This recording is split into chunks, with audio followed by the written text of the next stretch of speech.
Peter Van Onselen, Network 10. Early on in the pandemic, Treasurer, you promised to commence budget repair once unemployment was below 5%.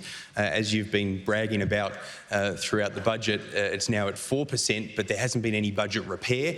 Any improvements in the budget bottom line, as you pointed out in your speech today, are not because of budget repair. Why did you decide to break that promise? And do you think Concetta Fierravanti-Wells can stay on the Senate ticket for the coalition, given that she thinks that Scott Morrison is unfit to be Prime Minister? Well, let me deal with that second one first.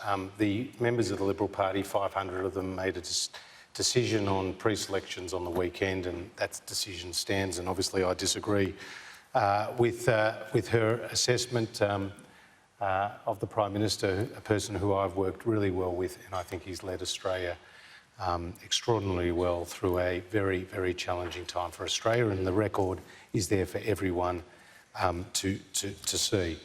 In relation to our fiscal strategy, initially I set it out at 6%, and then we transitioned, I said, back to where we were going into the pandemic with the unemployment rate, which was around 5.1%. But we decided to target this historic low equivalent of effectively full employment. That became a target for us in the fiscal strategy, and we have delivered.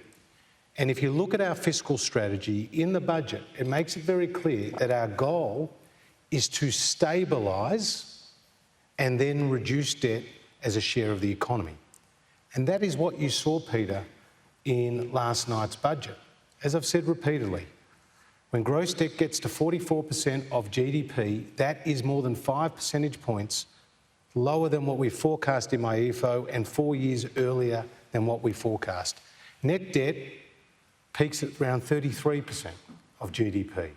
These are historically higher numbers, but they're a reflection of the challenges that we face, but they're also significantly below that of other commensurate countries.